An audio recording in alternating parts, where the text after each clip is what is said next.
if you don't know who I am, my name is Bazgrim, and I apparently don't know how to run a show smoothly yet. But more importantly, I have been following the development of Pantheon: Rise of the Fallen very, very closely, and like I said, if you've been following my channel at all, you know that very well. And I am very excited for tonight because while I am not a developer, I do have a developer from Visionary Realms with me here tonight, and you can see him right over there. His name is Chris Joppa Perkins. He's the creative director at Visionary Realms. Chris, how are you? Thanks for having me. Excellent. It's been a while since we've had a chance to just like sit down and talk about the game. Can you believe that our interview at PAX East was over 2 years ago now? No, that's crazy. It really is crazy, man.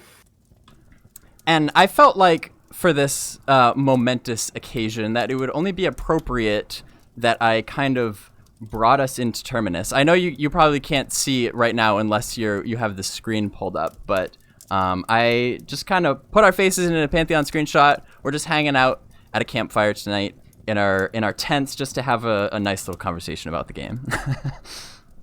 Nice. It fits with my my chroma key green. I think it's a good it fits perfectly. But seriously though, I really appreciate you taking the time out of your busy schedule, because I know you guys have been making a really big push lately, approaching pre-alpha 5, and along with that, giving all of us fans previews of that progress that you've been making. I'm talking things like the mastery system, the synergy system, the new UI, combat animations. There's more, but I mentioned those specifically because, in my opinion, throughout all that, I guess kind of the elephant in the room is limited action sets. And, you can already see the topic right there in the middle of the screen. That's what we're going to be talking tonight. That's what I want to focus on.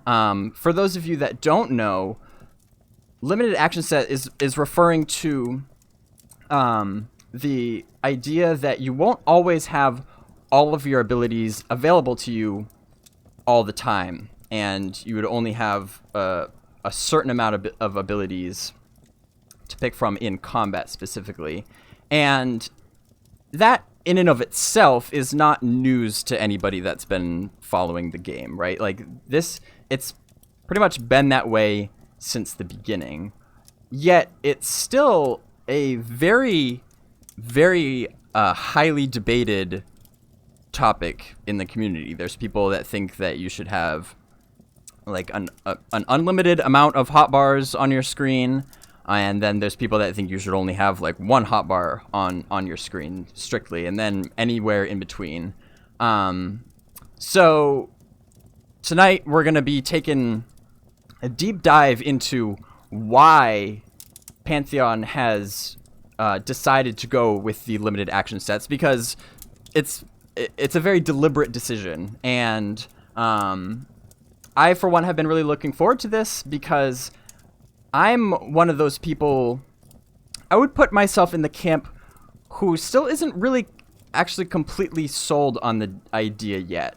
I get it, but I've played a lot of different MMOs over the years, and I've played some that have unlimited hotbars. I've played some that only have one hotbar, and just for me personally, I felt like, to be honest right off the bat, I think I've enjoyed the ones with more hotbars just a little bit more. So I've put together a list of questions, both from myself and questions that I have seen commonly asked from the community over the years, and we'll see how it goes, and we'll see where I stand by the end of this. Although, more importantly, last thing before we dig in, I think that with Pre-Alpha 5 coming up soon, hopefully this discussion tonight will be useful to the people who are going to be in the game testing it, because maybe the more insight they have, it will help them to provide better feedback, if they have a more broad understanding of why it is actually, why it is the way it is. So sound good? All right, so let's jump right in, and let's go all the way back to the beginning, to like your earliest days as the creative director. I know you've talked about how when you were first starting off as the creative director, you would just spend hours talking to Brad, right? Just kind of like absorbing his vision and essentially laying the foundations of the game. So what were those conversations like, specifically as it relates to the philosophies that led to the decision for Pantheon to have limited action sets? Yeah. There's a terms we like to use in developing games, high-level design and low-level design.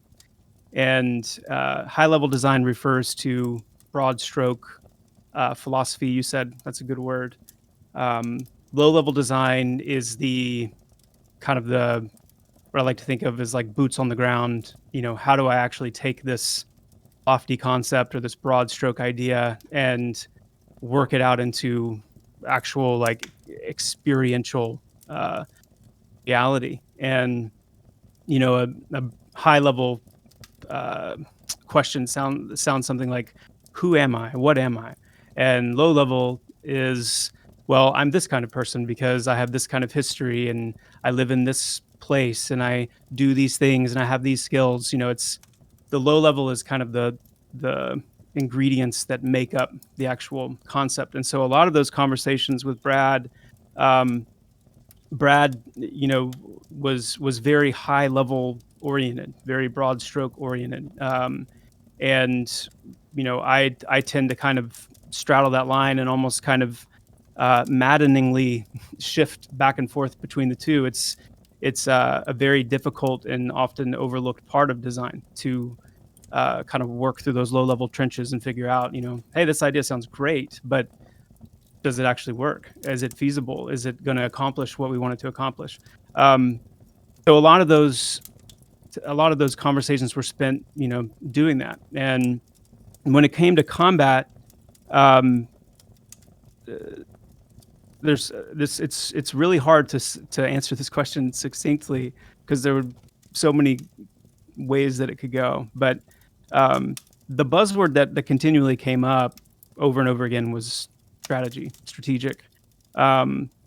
This really trying to carve this path of, I want to think carefully and consider carefully what is about to happen, what could happen, what are the potentials, who, always reflecting on like, who do I have around me, what is my group makeup, what are we about to engage in, and then thinking out from there in that low level design kind of way, like, okay, what can we do to really accentuate that? What can we do to really bring that to the fore and develop a combat and a gameplay experience that accentuates that element? And that, I guess, was really kind of the genesis of this thought of limiting the action set available to the player, where that kind of prescription, that pre-decision, that pre-warming of your approach to how you're going to do something, not only invoking that strategy, but then the really neat thing about it, and the thing that I think people are going to resonate with more and more as they see things in action, is the kind of creativity and the kind of gameplay that issues from when you find yourself in that now situation. How do I deal with this particular thing that's coming my way that maybe I didn't anticipate? Or, when you get an ad, or you're all of a sudden in a more unlimited kind of action bar way. We'll just say UAS for sake of simplicity. when you have every ability that you have in your arsenal on a bar and available to you, then there's really not a whole lot of creativity in how you approach a situation, because you have more of a one-to-one answer. When the content presents a question, you have the answer. Whereas when you don't have that one-to-one answer available to you, the kind of creativity that it causes to happen in terms of what you do and how you lean on other people and ways that you think about ability synergies and, ways to get an effect in a roundabout way because you don't have a direct answer for.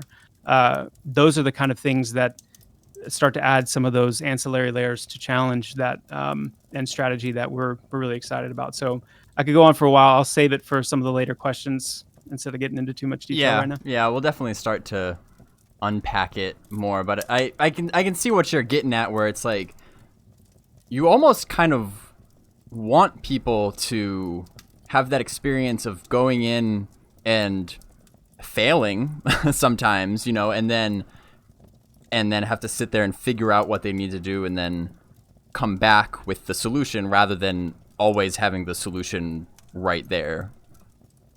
Not really failing. I don't know that that's. I've read and I hear some of that. This doing it this way means that you will definitely fail the first time when something unexpected happens.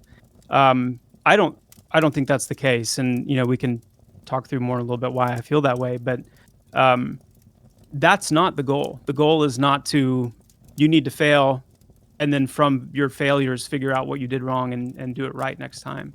Sometimes that'll happen. And that's not unique to a limited action set. I mean, that's MMOs, right? We failed, we died, we have to start over and try this again. But yeah, that's just want to make that clear. That's not the goal here, and I don't think that should be considered to be the inevitable result. All right, that's fair, but it's safe to say that regardless, your decisions should matter and have consequence. Mm-hmm. Where each it kind of would make each ability slot that you have available more meaningful. So absolutely, yep. Gotcha. So I want to get this out of the way early though, because this is I don't know if you call it a conspiracy theory or whatever. I want to address this right off the bat. Does it have anything to do with making the game easier to port to consoles? No. Not in the slightest. Okay, just want to make that clear. I think the biggest question though, when we start to unpack this, is will you be able to swap out abilities on your hotbar in combat? No. Okay.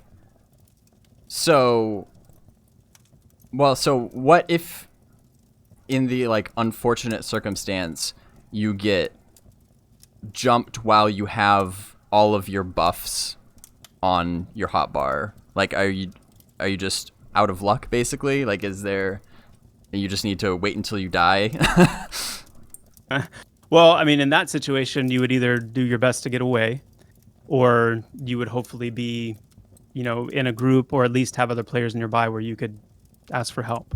Again, I think when you're scrutinizing a system like this, and I have a lot of empathy for, people who are trying to play it out in their heads and consider the edge cases and because until these things are really seen in action and seen more consistently in lots of different scenarios and settings, it's easy to kind of amplify the edge cases. And so someone's sitting there thinking, I'm sitting down, let's say I've switched into a downtime loadout of my abilities. So I've got more of my health regen type things loaded up. I've got some buffs that I'm wanting to put on the group while I'm doing that. First of all, when you're conditioned by this system, you're going to consider carefully how you go into downtime. Number one, I think it's probably overlooking the fact that when you know that something like that could happen, you're also choosing your downtime loadouts in a way that would give you, as much means as you could to deal with that. But in the situation that you just totally overlook that part of it, and you're sitting there with like, very few offensive abilities, and you don't have any of your heals up or anything like that, then I think it's really becomes a question of, well, this is going to, number one, teach me next time that there is a kind of mindset I need to go into. If I'm not in a safe area, if I'm not, which again, is why we're building in things like safe spots and campfires there, and places where you genuinely feel like you can sit and, not have to worry about things like that. But it will, condition you to remember that when I'm, out in the field, so to speak, and I need to go into that, I'm either going to have, be in a group context, or at least, having people around me that can help. And if not, then I'm taking that risk. That's fair. So will there be ways though to like save your spell sets and load them quickly? Okay. Absolutely. Yeah. The goal is to make, switching between your loadouts very simple, very easy, very elegant, that it would feel good.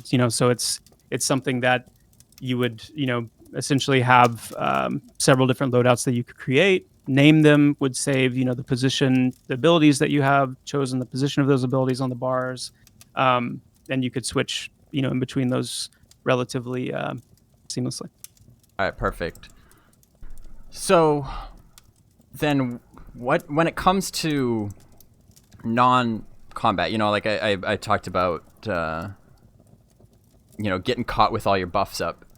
When you're approaching, limited action sets from a game design perspective, do you treat things like the buffs and the stances and other out of combat things differently from offensive abilities, as far as like, do you still have to prepare those before a battle, or why can't those be available to you like at any time?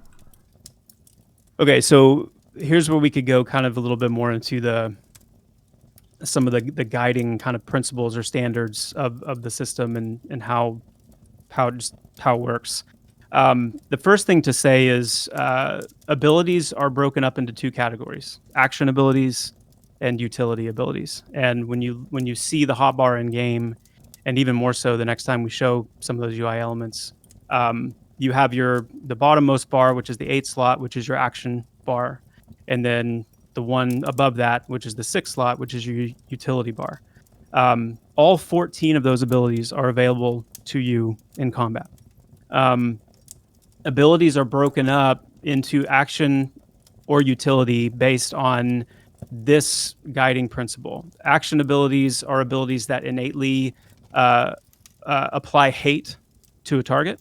Anything that's going to innately apply hate or threat to an offensive target or to a target is categorized as an action ability. Anything innately that does not do so is a utility ability.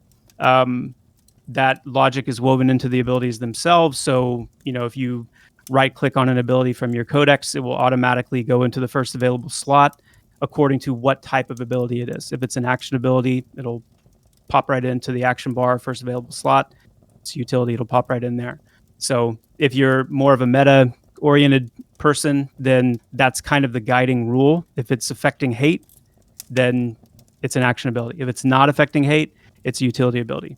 If you're not concerned with that, it'll just say action or utility on the ability, and it'll go right where it's supposed to go. That's that sense. And so you are going to be deciding between, okay, what are the action oriented abilities? Things like anything that's going to cause hate or threat. But which one of those do I want available to me? And then what utility abilities do I want available? One thing that might be good to go into at this point is how we're handling buffs. I think that's an important one to kind of give a little bit more clarity on. The only abilities that you're going to have available to you during combat are the 14 abilities that you have set to your action or utility bar.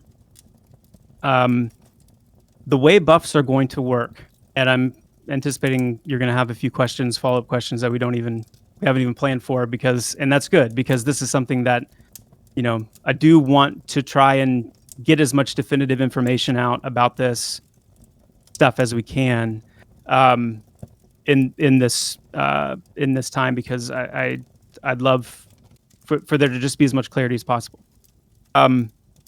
Buffs are broken up into kind of two categories. We think of them in two categories. The first one is your very short duration, or what we would call like steroid type buffs, which are going to be very potent, very, very potent, and very short duration. So this could be anything from, I don't know, a 5-second duration all the way to, probably a 5-minute duration, something like that. Anything beyond that 5-minute duration would put it into the second category, the long duration buffs. And one of the things that we're doing is actually moving away from buffs, long duration buffs, having an actual duration. And what that means is when you have a long duration buff available to you on your loadout, once you activate that, it will stay active indefinitely on you, on your group, as long as you have it on your bar, as long as it's a part of your loadout. Interesting. If you change, loadouts, if you move that buff off your bar, then that effect also will go away. But as long as that buff is on your bar, then you activate it and you don't have to worry about it anymore. It's going to stay on your group at all times. Again, the exception being the very short duration buffs, and then those will be more like, the cooldowns that you'll blow when you need to. That was a really important shift that we needed to make. Number one, it cuts down a lot on the minutia and kind of the drain of having to constantly keep buffs updated. The monotony, yeah. I think we all don't enjoy that. But it also allows us to really refine the concept of the limited action set even more so, because now the general bars that we have are going to be available for things like, your macros, your quest items, kind of the general use things, certain things potentially like, the kind of food and drink that you would sit and eat and drink, to aid in your regeneration of health and mana, things like that. But no longer are you going to have this like general bar full of all these long duration buffs that all that really would mean is that you would never have a buff on your bar. Like no one would ever put a long duration buff on your actual utility bar if you could just leave it there and in between fights you just refresh. There's a step more fully into really embracing this, but in doing so, it allows us to kind of do away with the whole concept of buff refreshing, and I'm really excited about that change. I think it's going to be, feel really good. The question that raises, though, and maybe this is because of just how much I've thought through these things, how many good conversations I've had with some of the development team, is what effect does this have on drive-by buffing? And that kind of how does this work? If you're wanting to go out and buff some low-level players, so maybe we can get through a little bit more and then circle back to that, or we can. Well, that's a really important topic that I think would be good to unpack. Minus literally just put that in chat, so if you want to tackle that now, we could. Because apparently they want to know. Yeah, it's a very important question. So, well, I'll tell you. Let's start with how it's going to work, like how the plan is for it to work. When you put a buff on someone outside of your group, it is going to be probably trying to think of the best kind of order to describe these things in for the most clarity. Sometimes it's helpful just to give the information in a bullet list, and then we can unpack it. But when you buff somebody outside of your party, outside of your group, it will have a kind of a global duration, 20 minutes, let's say, no matter what the buff is. And that buff is intentionally short duration. And most likely there will be some kind of degradation in its effectiveness and its potency when it's outside of your party. In addition to, depending on what level the character is, we'll also see some additional degradation. So if I'm a level 50 and I want to throw a run speed buff on a level 1, that run speed buff is going to last, 20 minutes instead of the 40 minutes or hour or 2 hours. And then that run speed buff, let's say it's, a 50% buff to movement speed, that might be cut in half. That might be cut in half because they're level 1, and then it might have even an additional reduction if they're outside of my group. Now, the reason for that is there's quite a few reasons for that. One of the most important reasons for that is, number one, the reason we would scale buffs, the reason we would do anything to alter buffs is because of the power leveling culture that results when buffs do not scale on lower level players. Now, I, just as much as the next person, don't particularly like artificial scaling. I don't really like it. At the same time, one of the reasons we love drive-by buffs is because of the social element. And I think we all agree on that. I'm a player in the world, and as part of my player agency, I want to benefit you. I want to interact with you by putting the spell on you. Even necromancers got in on the fun in EQ, running around casting dead man floating on people because they were excited that they got their levitate. It wasn't a self-only levitate, so they were sharing the love. That's great.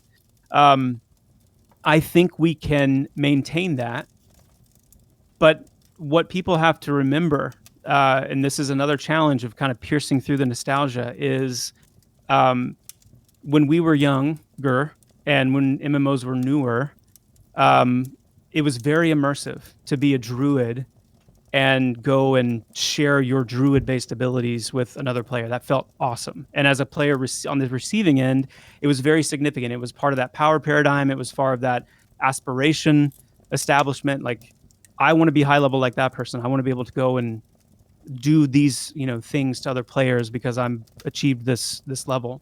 What we forget, though, is that 6 months after, a year in, that immersion, that impact had well worn off, and you have power leveling mills, basically going on. The end result of being able to buff other players indiscriminately without any kind of scaling going on with your buffs means that druids and shamans, largely became power leveling characters. Druids who didn't want to would be part of guilds being asked to power level lower level players just because they were a druid. And before long, as a druid, part of your identity has become, I exist because I'm one of the best classes at power leveling other people. And our focus in Pantheon is on maintaining the most high quality group, raid, and guild gameplay that we possibly can. And where certain social aspects need to be diminished in order to maintain that group, raid, and guild integrity of gameplay, then that's a line that we have to be willing to walk, and a side of the line we have to be willing to fall on. But like I said, we're not removing it completely. We're just bringing it down several notches to where the people who want to do that simply because they love the social aspect of it are still going to be able to do that. But you're not going to be granting such a potent, powerful buff to somebody that the uglier side of the scenario can start playing out, which is all of the kind of power living. And you just say, what effect's that going to have on progeny? If you're able to power level indiscriminately, all of a sudden you're going to see guilds kind of ramping up and creating these power level mills solely for the purpose of going through, these progeny cycles. However, don't want to get don't touch too much on that yet. No, that's another day, a whole nother day. That would be another day. But this is just some of the thinking that has gone into. These are a lot of the benefits that we gain from approaching buffs this way, in the way that it's going to benefit groups, guilds, raids, but then also allowing for that social aspect to continue to a degree, but then managing it in a way that it doesn't snowball into the uglier side of the whole power leveling dilemma. Yeah, I think that's fair. I think that's a really good, thorough explanation of that. So, thank you. Wrapping back, because I know you mentioned that. So the only things that won't be on your primary limited hotbar are things like clickies and text macros, and would that include things like fishing too, like trade skills, things like that? All are going to go on your general bar. So your general bar is where trade skills. We would think of things like, I'm trying to think of a good example.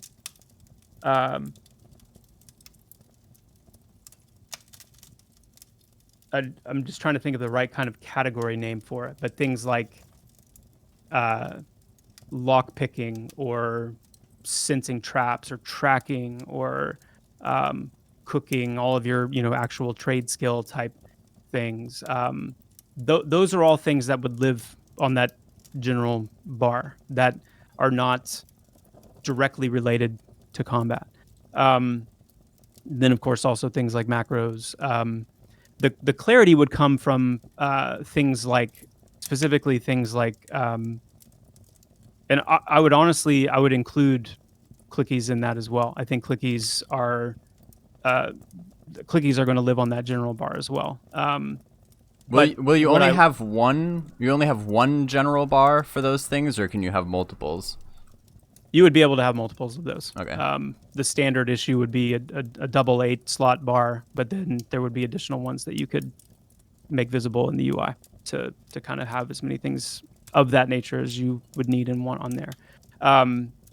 The line though is with consumables, things like potions, elixirs, things that are directly combat related, that are doing the same kind of effects that you would see on the abilities in those slots. So if you have a potion that restores health, if you have a potion that buffs an attribute, if you have special consumable food and drink that will be identified clearly in the game, as you're going to have food and drink that's more of your long form sit and kind of regenerate type eating, and then you're going to have food that's more there's like a special berry that I eat just like I would drink a potion, and it's going to give me this short duration buff, in some way. There will be a potion belt or a utility belt aspect to your hotbar setup, where you will be able to also, part of your loadout, select those types of consumables that you want available to you during combat, which is also a good opportunity to talk about how potions, consumables, elixirs, things like that are going to work. They're not going to be like a right-click drink and then you have like a 60-minute buff that just is on you. They're actually going to work the same way as buffs do, in the sense that not indefinitely, but if you have a potion, let's say with a 60-minute duration, then as soon as you activate that potion, that's going to start counting down from 60 minutes.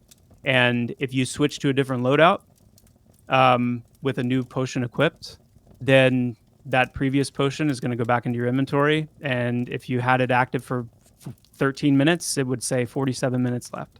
So you could almost think of it like you can see like the liquid inside of it slowly draining as it stays active. Again, that's considering more of a potion or an elixir or consumable that has a long-term effect. If it's an instant effect, like a heal, like I have a potion equipped that restores 200 points of health instantly, then that's it. You would click that, it would consume it, and then that slot would be empty again for the next time you can, be out of combat and put something like that back in. Interesting. We're getting lots of good little beans here tonight. So what about pets? I don't know how else to phrase it, because pets, that's the pet classes have a very different way of approaching combat, right? So, and it's almost like they particularly the summoner, it's almost like they have another character that has their own abilities, right? And so you have the summoner that they have their own spells that they cast from their person, and then they have abilities that their pet can do. So will pet abilities be on separate hotbars or the same hotbars? And it's not just summoners. I would go on to include shamans and druids. And are necromancers a pet class? Mm-hmm. Okay, there you go. So I guess wrap them all up together. Like, how do you treat those abilities? I should say they can be. Okay. And I'll put some of the druid abilities up on screen for those people can see what we're talking about. So how do you treat these when it comes to limited actions? So both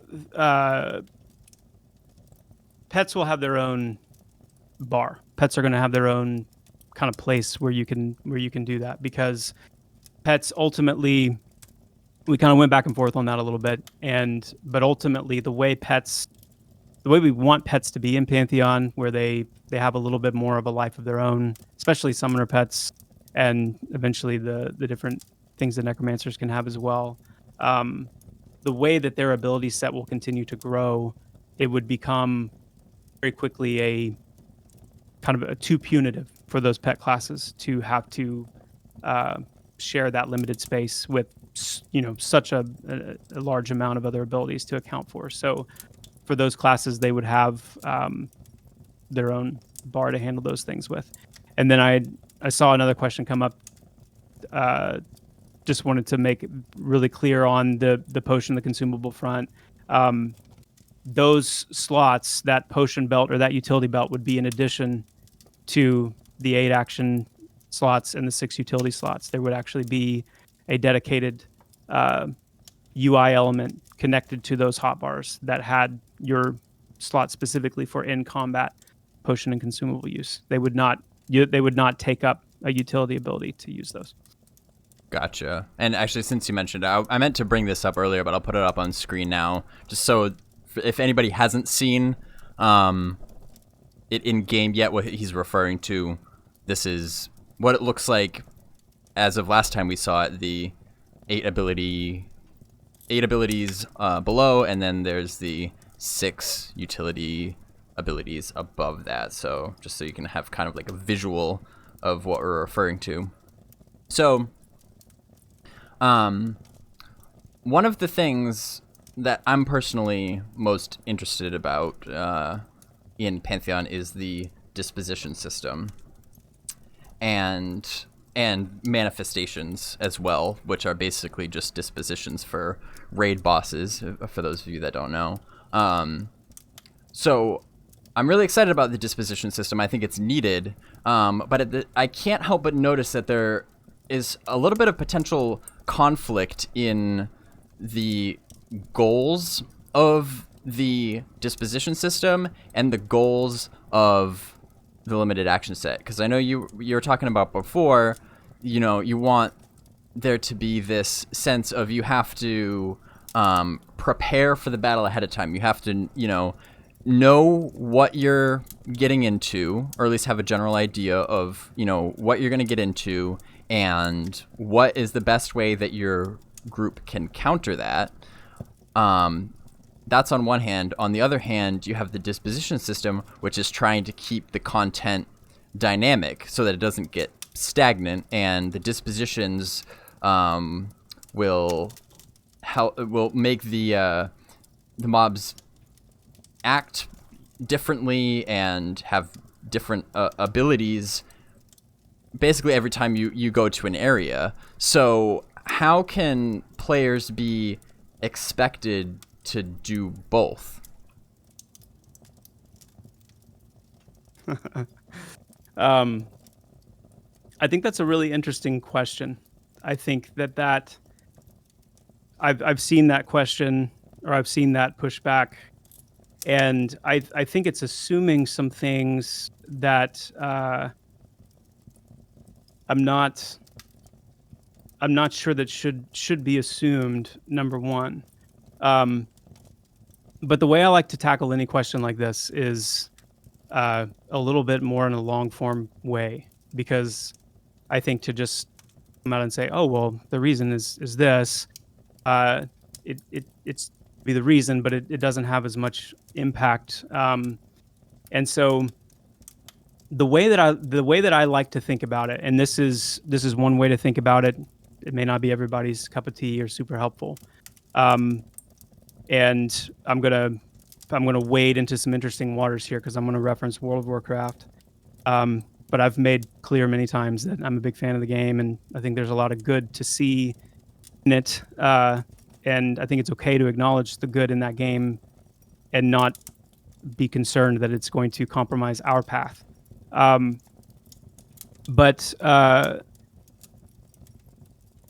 if you've ever played in an arena, if you've ever done an arena match in World of Warcraft, there's that moment where you are in the queue waiting for the door to open for a minute, and you, in that minute, can change your talent.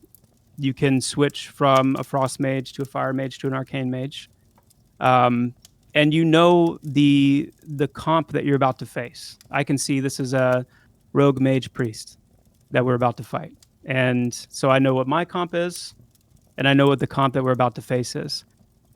And so in that sense, I can strategize a little bit. I can have a little bit of a sense. I can kind of grasp at some aspects of what are we about to go into here. But what I can't say for sure is that a fire mage? Is that an arcane mage? Is that a frost mage? Is that a subtlety rogue? Is that a combat rogue?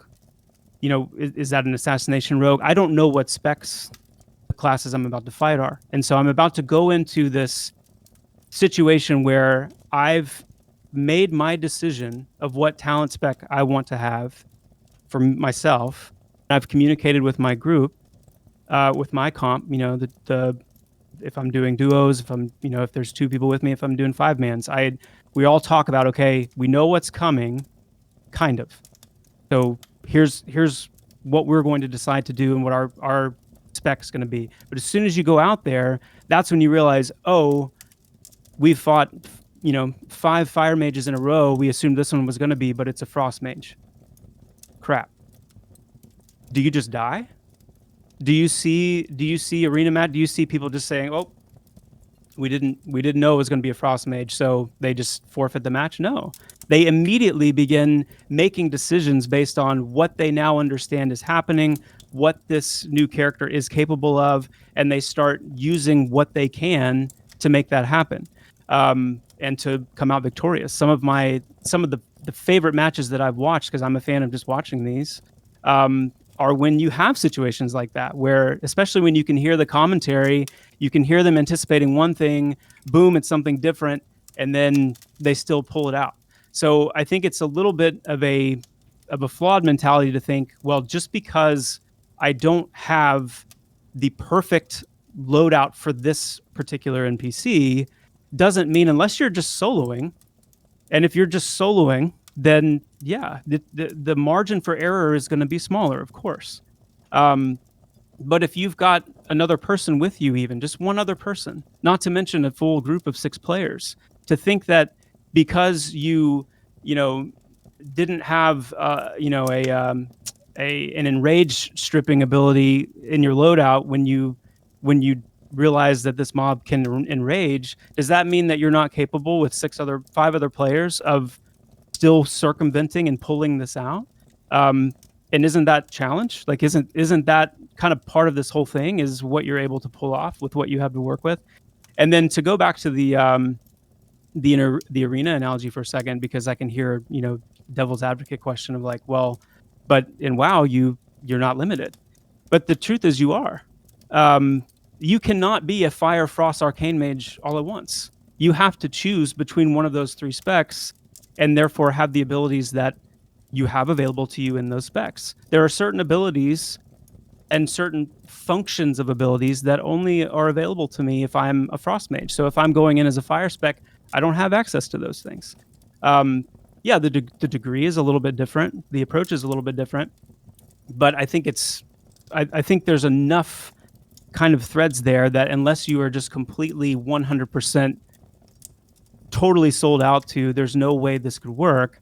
I think they're pretty clear to see. And the last point that I would make there is, no, we're not talking about PvP on both sides. But when we talk about challenging content, when we talk about dynamic NPCs, there's a lot of parallels between PvP encounters where you're facing other players who are smarter and do things in an unpredictable way. There are some good parallels between more dynamic PvE encounters and a lot of what I just described in a PvP scenario. So that's why I would say, I think I've heard that many times. I do not think that they are mutually exclusive. Only if you imagine yourself as a solo player needing a one-to-one answer for every potential question that an NPC can throw at you, are you going to toe a hard line and say it's going to be impossible to have something unexpected happen and be able to pull it out victoriously, because that's forgetting one of the biggest aspects of Pantheon, which is this is a group-centric game. If you don't have the answer to a specific question the encounter throws at you, then surely someone in your group does. And if they don't, then at what point do we stop remembering that death happens? There may be certain moments where an encounter just throws something so crazy and unexpected, and every single person in your party literally does not have a way to counter it, and you can't creatively come up with some kind of secondary or tertiary way to make something happen, or buy yourself enough time to do this or that, or have a rogue, use flash bomb, get out of combat, change loadout. Same with, a summoner, same with a monk, classes that have the ability to do that and switch. I mean, if you cannot think through a way to overcome that, then you might die. And that's probably okay. Rightfully so. Yeah. That makes a lot of sense, actually, where it's like, because you're totally right that sometimes the best memories that really stick with you are when things get sloppy and things didn't go perfectly to plan, because maybe you didn't have the perfect preparation. So but it's good to know, though, that even with a limited amount of abilities, you still have enough flexibility within them, both mechanically and just your own human ingenuity, to figure out a solution. And that kind of that segues perfectly into the next part of the discussion that I wanted to get into, because I think there's like a really simple explanation of limited action sets that I have heard is that if you have all of your abilities available to you, then primarily the skill comes down to the actual physical execution in the moment, in combat, and pressing the right buttons in the right order, and remembering what you have and what counters what. Whereas when you have a limited action set, primarily the skill comes in the strategizing before the fight has even started, in knowing what your opponent has and what you have and what your group has, and then only bringing what you need. So that's a very, very, very basic description of it. But what happens when, like, years down the line, the vast majority of players maybe they've figured out what the best loadout is for each major encounter, dispositions aside for a little bit, or maybe it's bound to happen, people might not like it, but maybe there's these forums online that have posted, like, if you're this class going into this boss fight, you should bring this abilities. Like, does it then just kind of become a sense of going through the motions at all? Like I want to unpack how many decisions, or what kinds of decisions are you going to have to make in the moment in combat? Like, you know, where's the skill ceiling? Because, and this, I'll read, just to kind of better explain where I'm coming from. I'm going to read a quote from the Pantheon FAQ, and it says, with Pantheon, combat will still be action-packed and require close attention, using tactics as well as reacting to what mobs and other players may be doing. In fact, so much will be going on that you will not have to worry about whether you are swinging your sword or not. You will be casting spells, assuming stances, countering or deflecting your opponent's moves and spells, and more. Additionally, while you can either click directly on a mob or simply use the tab key to change targets, there will be also a subset of spells where you can target the ground, for example, some area of effect spells. So, with that in mind, I guess that said, the bottom line question is, even with a limited amount of actions, how many of them are going to involve things like, you know, precise timing or skill shots? For example, the Ranger's Silent Arrow, which says it's manually aimed. How many abilities are going to be like that? Like, how action combat are we talking? Okay, so I hear two questions in that. The first one being, you know, along the lines of, with a limited action set, isn't it just an inevitability before you know what the best loadout is, and then it's, you know, kind of going through the motions? Or the other way to say it is, with unlimited action sets, isn't there a lot more skill involved when I have more abilities available to me? I think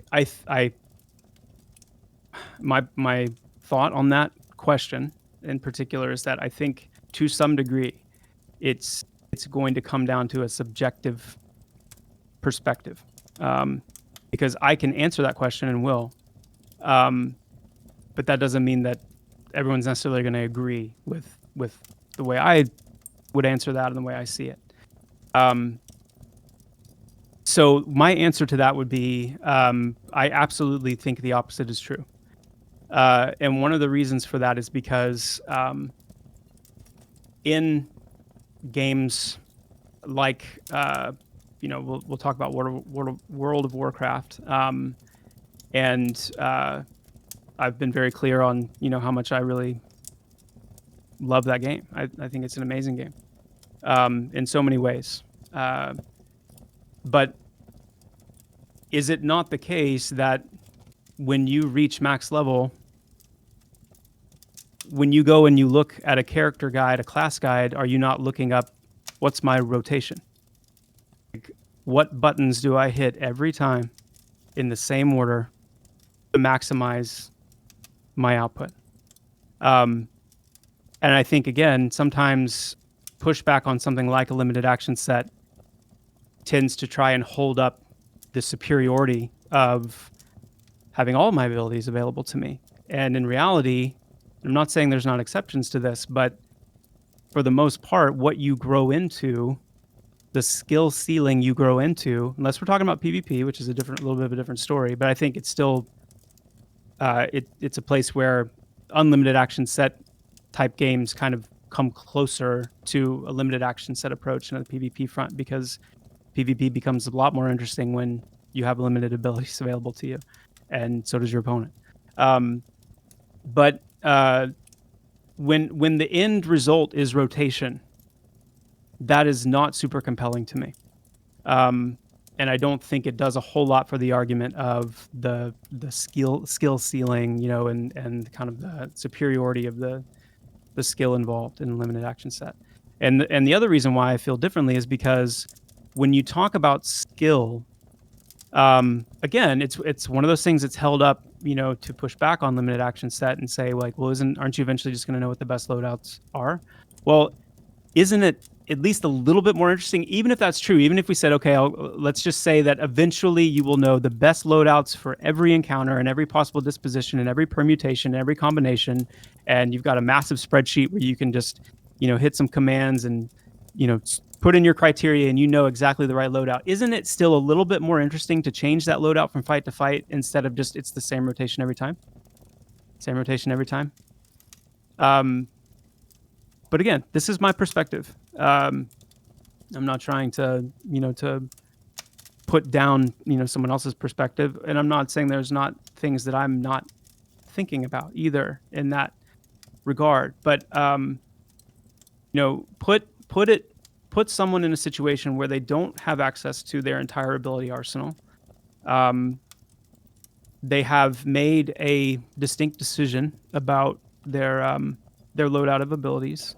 Put them in a group situation or raid situation and throw some curveballs at them. And tell me who's going to come out feeling like they accomplished something great, pulled off something great. Not saying that, Kyle Olson, our lead programmer, he's a Mythic Plus elite. And on that level of challenge, on that level of gameplay, even in World of Warcraft, that's some pretty amazing stuff that they pull off and something that should be very proud of. It's very, very, very difficult to do. But I don't think that it flies to say that, the payoff and the joy and the feeling of accomplishment that comes from making these kind of creative, skillful, adaptive, synergistic decisions in the midst of combat when curveballs are thrown, that somehow relates to like, well, we'll just all eventually know the best loadouts. And I just think the grass is not greener. And I think if anything, this type of system at least creates the opportunity for some exciting variation in your experience. Gotcha.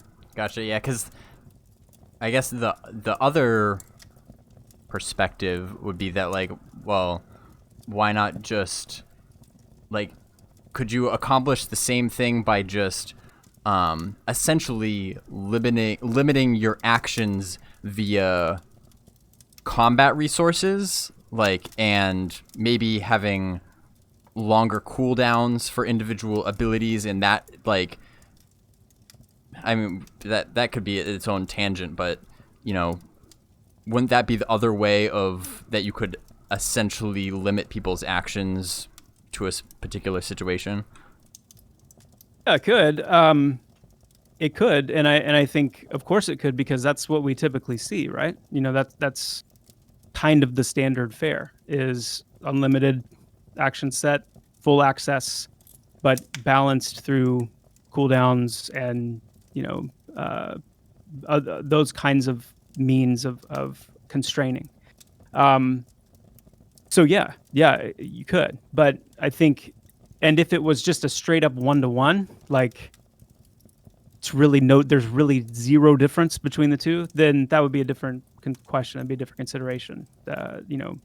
We should probably just do it that way, because there's literally no difference. But I think there's a lot of meaningful differences between the two.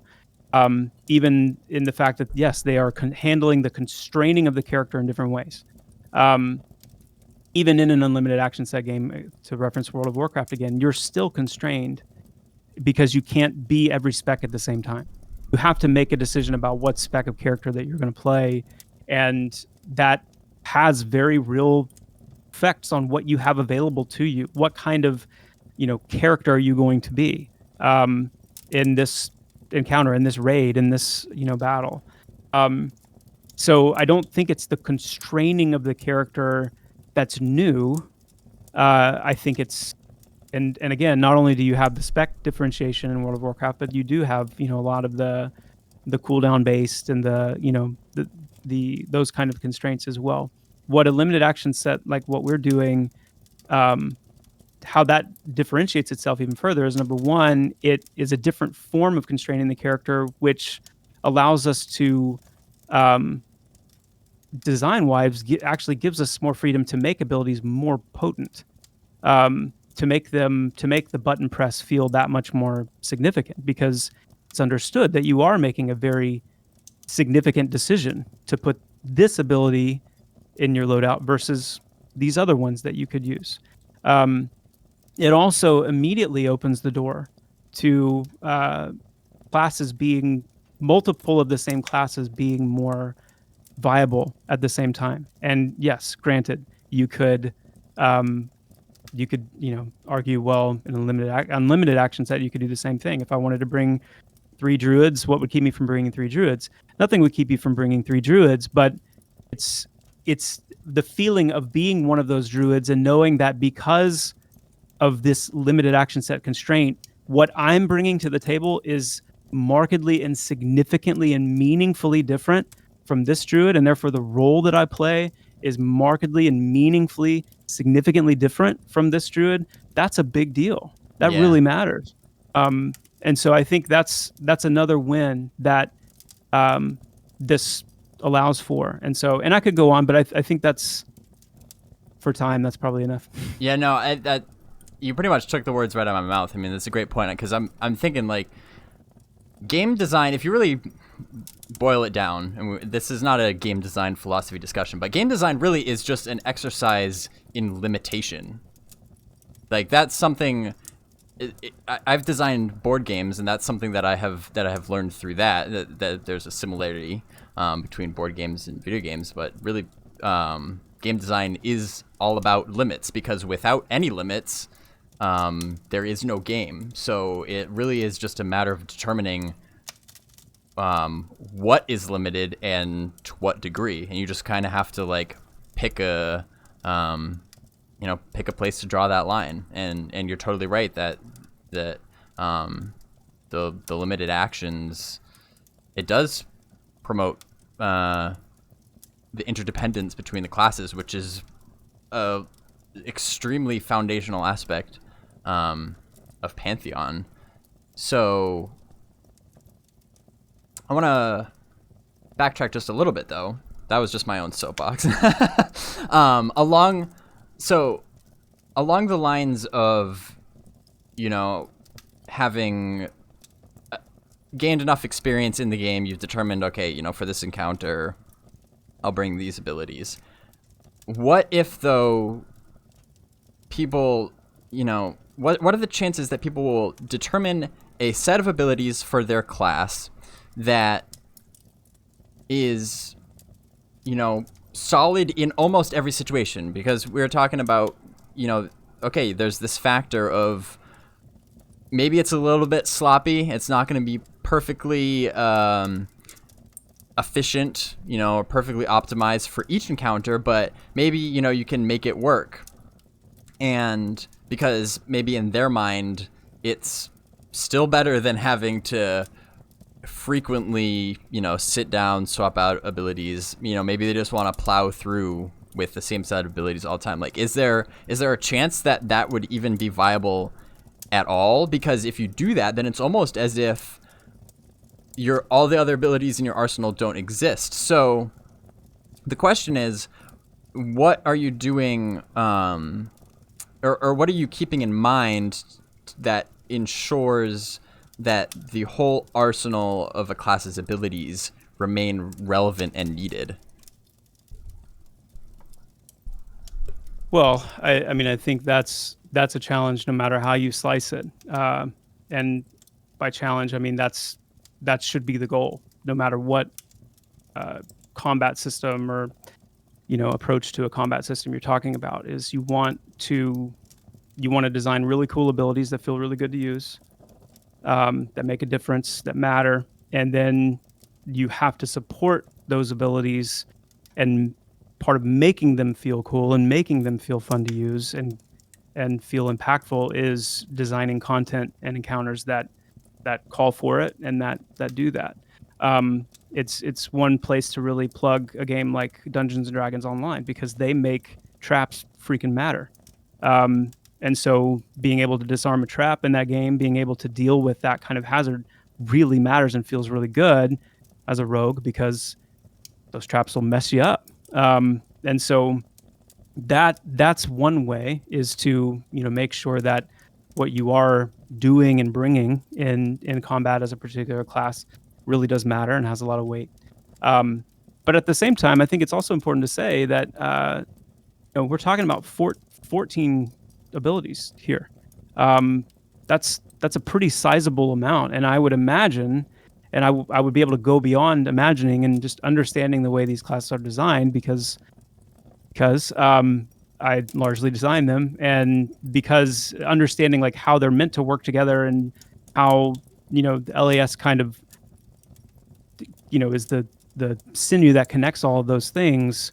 I know that for the most part, especially in a group scenario, I would imagine that players often are going to kind of have their go-to loadout that is kind of their bread and butter.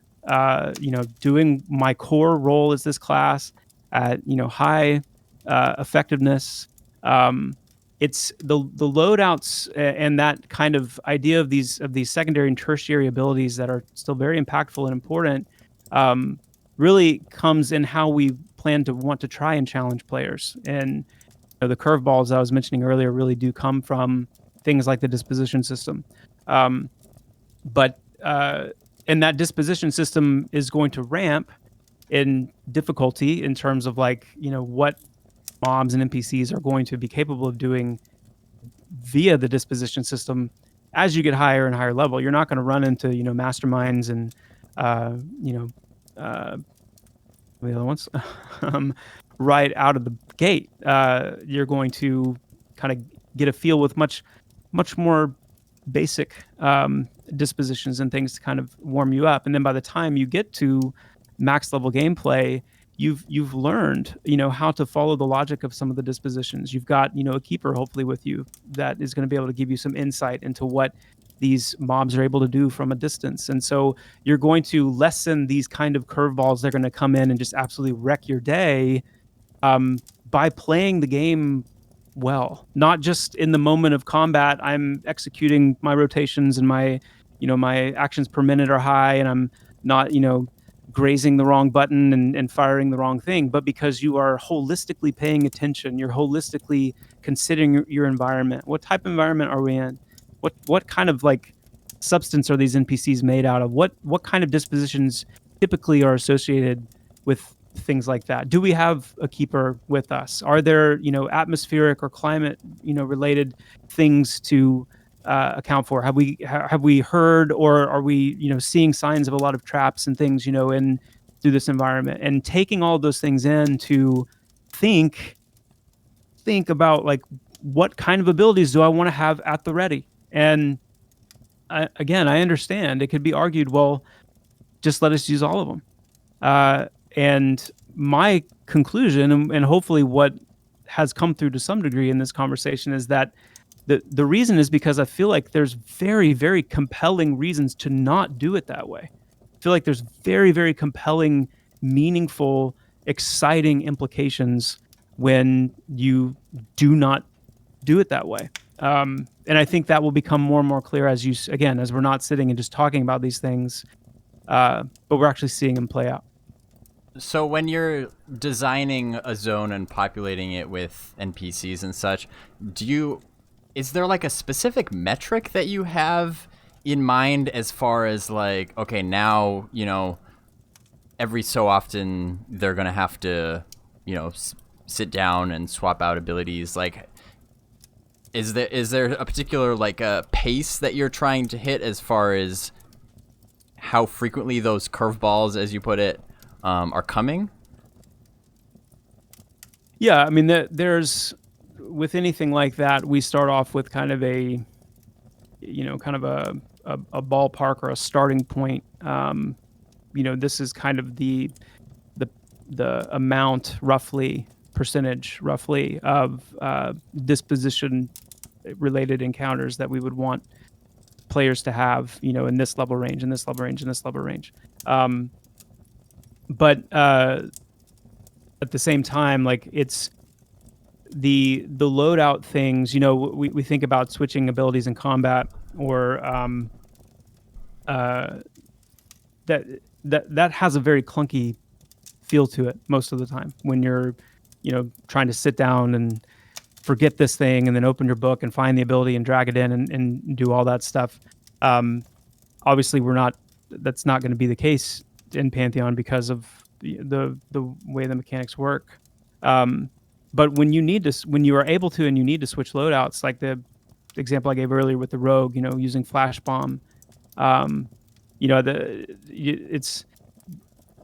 envision things like the rogue being able to use flash bomb, get out of combat, switch to his Shadowfall loadout, use a grapple hook to kind of get himself nearly instantly up onto a wall face above the target, and then use Shadowfall right on top of it. That's a beautiful moment where the rogue is using his abilities within the limited action set to open up an opportunity for them to, and then especially with Shadowfall being as devastating as it's going to be because of its positional and other requirements. I mean, that's going to feel amazing to pull something like that off, and it's still possible to do that within this system. And you want to talk about, again, skill play and being able to see players pull things like that off. It's a big deal, and so I think there's just a lot of really, really good things to look forward to and seeing all this play out. Yeah, I'm trying to kind of do a good job of closing the gates. That's fair. I know. We're kind of. I'm trying to open the gates and you're trying to close the gates. Yeah, that's good. That's good.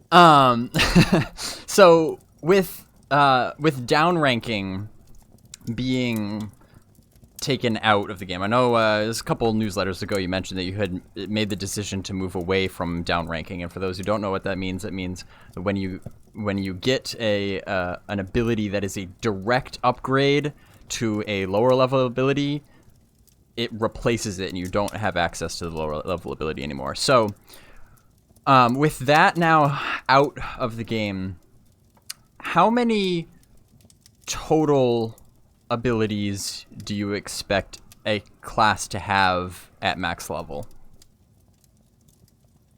Well, it's going to vary. Naturally. It's going to vary. We don't want it to swing super wide in terms of the variation. But I mean, in terms of like total unique abilities, and I would not include in this number things like like epic abilities that are rare and difficult to come by. But when we're thinking more about like the core, distinct abilities, you're looking on average between 20 and 30 different abilities per class in terms of that core distinct type. And then additional, when we think about epic abilities and some of those types of things, that would be added on top of that number. But that's what we're looking at is about somewhere between 20 and 30 unique ability types between each class. And that's at max level. So yep. How long though, I'm sure it varies again by class, but like how long until you have a full, you have 14, you can have 14 active at once. How long until you can fill up a full ability bar? How many levels?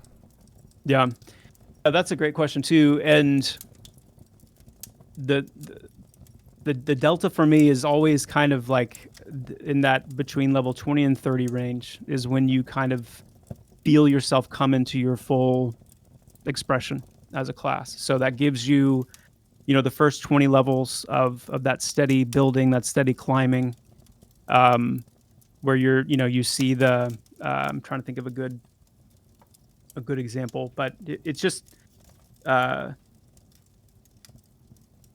it's probably not worth trying to think of a good example, but that's the idea is that, you've got these things you're looking forward to as a class. I'm a warrior and I know, by the time I'm level 20, 25, 30 in that range, I've got, a good majority of my banners. I've got, all of my core, tanking type abilities. I've got a few of the, more, secondary type things. I've gotten a formation or two. Like I've got a good sampling of my full kit. And by the time you hit that range, and that's about when you're going to start, feeling the need to make some decisions about, what you have out and what you have available.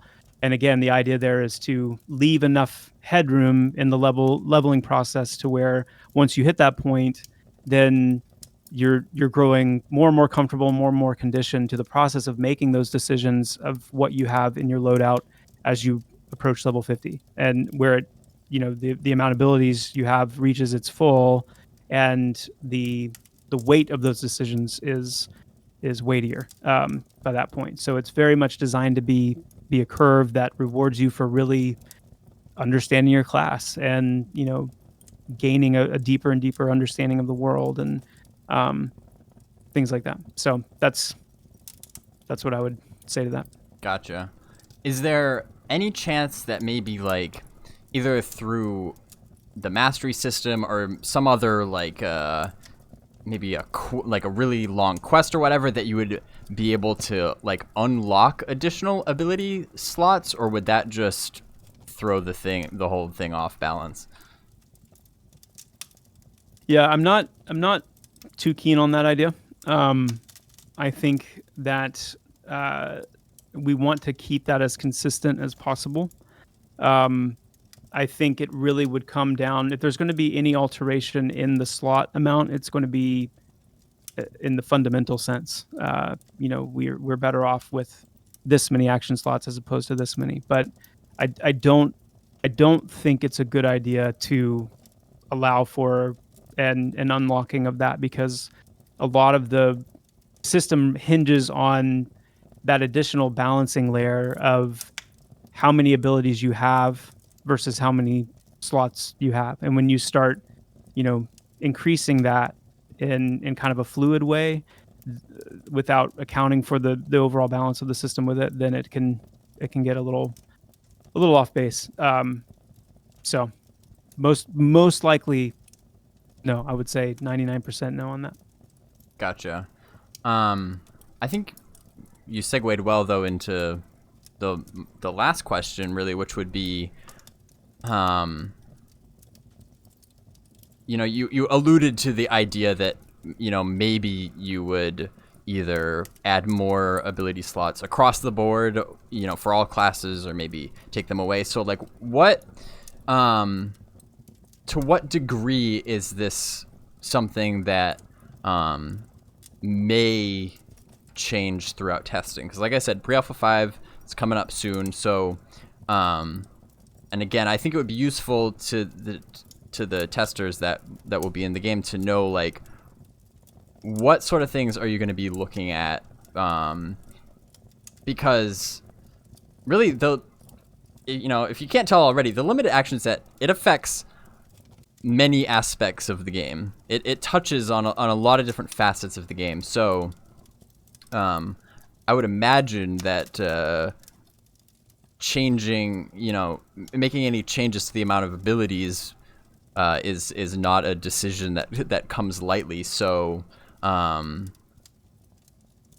so what kind of like input from testers are you going to be looking at to impact that decision? Yeah. Well, I mean, the first and most important thing to say is that input from testers on this front is important. And it's something we will be looking for and watching and taking to heart, as we do all things. The feedback from the community, the feedback from the players is very, very important to us, and we do our best to keep up with all of it and take it to heart. So, that being said,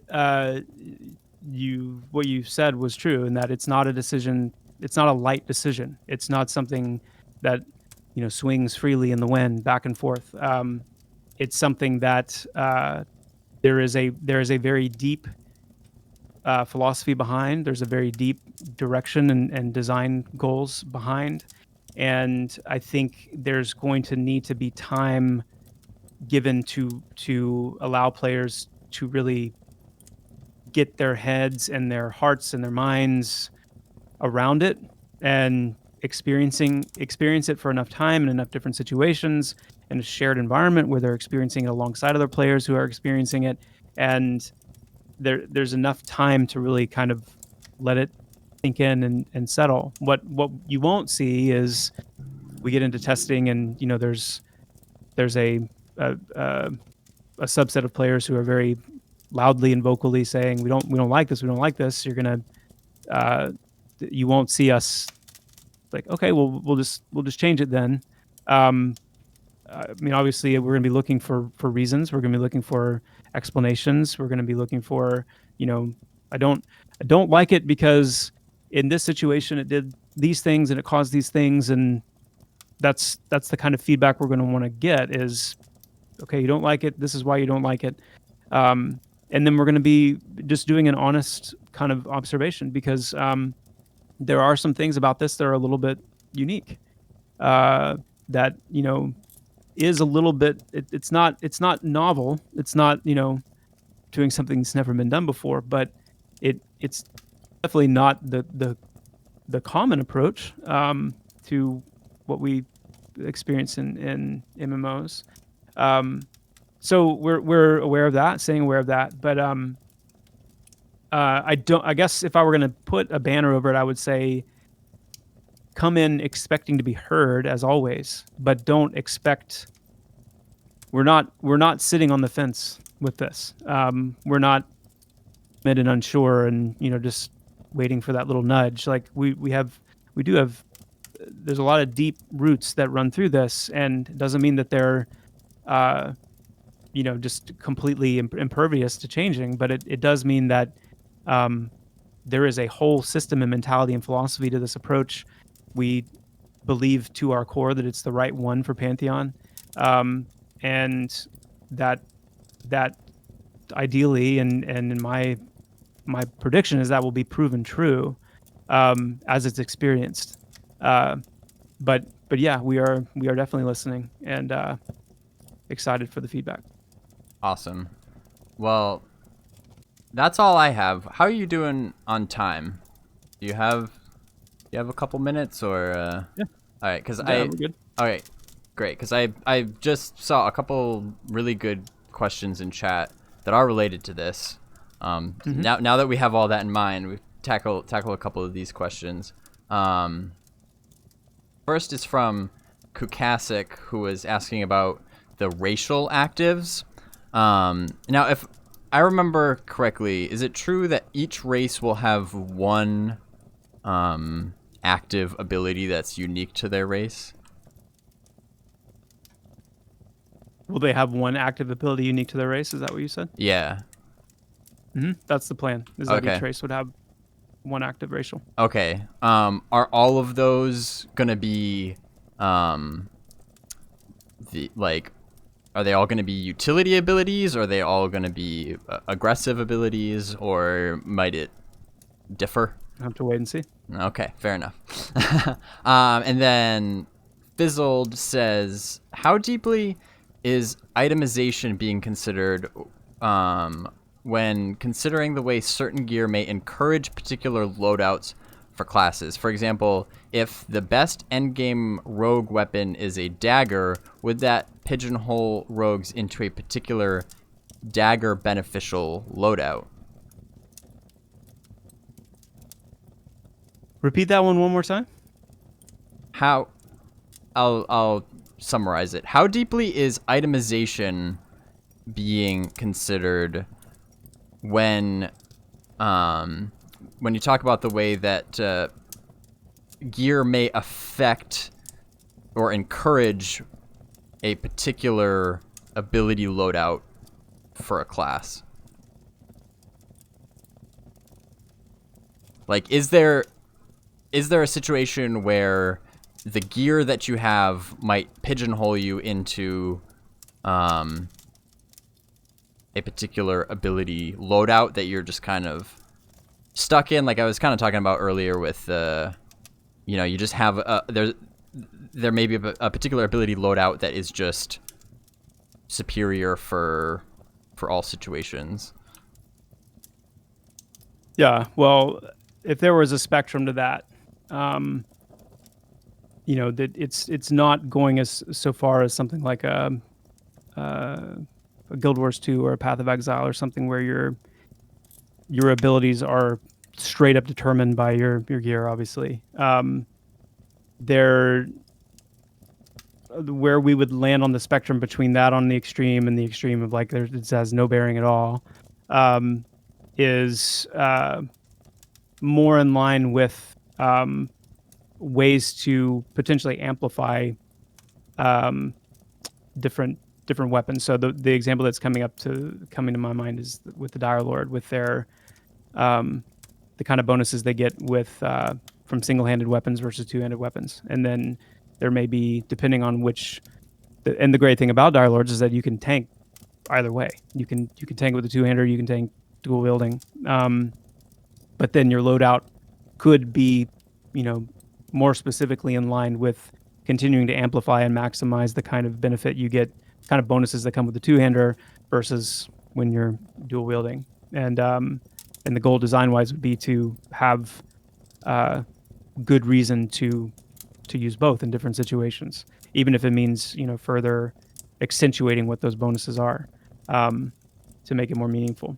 But I mean that's probably all I would say on that. It's not to the degree that you would feel pigeonholed, certainly, into I have to use this kind of weapon to do this kind of to have the kind of optimal loadout. I need to use this kind of weapon. That's not. We shouldn't have any situations like that. And that, of course, now that I think about it, that plays into situational gear too, right? Which is another pretty important aspect of Pantheon, where ideally you wouldn't, there might not be a like best end game weapon for rogues that they're just wearing. You're using 100% of the time, like. Ideally, you'll be switching out your weapons and your gear based on the encounter in a similar way that you'll also be switching out your abilities, right? Mm-hmm. Yeah. Well, no. Let me rewind. If you mean that, I guess it's hard to put like a definitive, like it will kind of always, this would be the norm, because I don't see a situation where a monk or a rogue are going to be often switching their weapons. They're going to have potentially I'm trying to think of the best way to.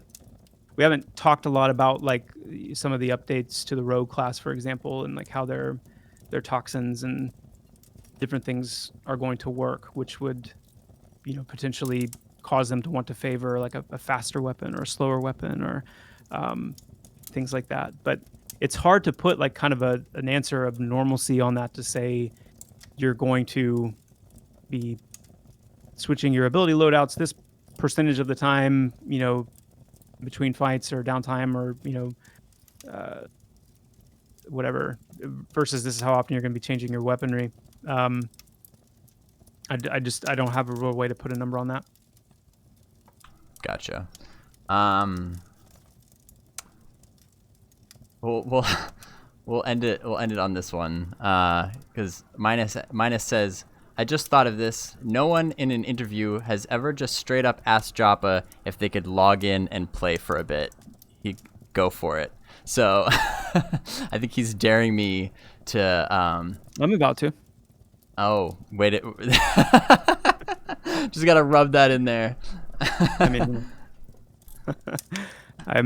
there's some things I'm excited to see the progress on. So about to hop in and check out some things and give some feedback. I did also see the comment come up, and that was, I'm glad it was mentioned. It was a good reminder that, when we talk about things like body types or things like bloodlines, that type of idea where, a skeleton would be, more vulnerable to this type of weapon versus another type of weapon. Just an update on that more generally. We still are planning to have body types. The change, the distinction that we've made along the way is that there will no longer be penalties associated with them, or at least the penalties will be gutted pretty pretty heavily.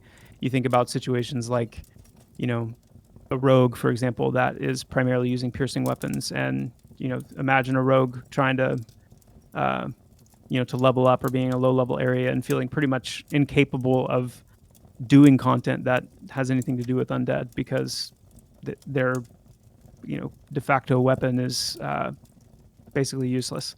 But what we are planning to do is have bonuses, and really emphasize those bonuses more. So your weapons will have a distinct advantage against certain body types, and that's really where you're going to see the meaningful difference there. Gotcha. That's a good point of clarity. Well, I guess who am I to keep you from logging into Pantheon? So we should probably right? I guess I'll wrap it up. Gotta let you get back to get back to working on the game so we can the rest of us can get in sooner. So I will let you get back to that, and you can go play Pantheon, and I won't. But no, seriously though, I really appreciate it. This has been a treasure trove of information, I think. So yeah, I have learned a lot. I hope everybody out there has gotten a lot out of this as well. So I think we will cut it off there. I really appreciate everybody that tuned in tonight. I will have the recording of this up on YouTube as soon as possible. Hopefully tomorrow morning my time. So you can go check out, if you showed up late, you can go check out youtube.com/BazgrimTV for the full video. We've been going at it for about half an hour, or an hour and a half. Nice long discussion here tonight about Pantheon. Chris, again, thank you, and have fun in Pantheon. I will. All right. And thank you. Yeah. Thanks, everybody. All right. Good night, guys.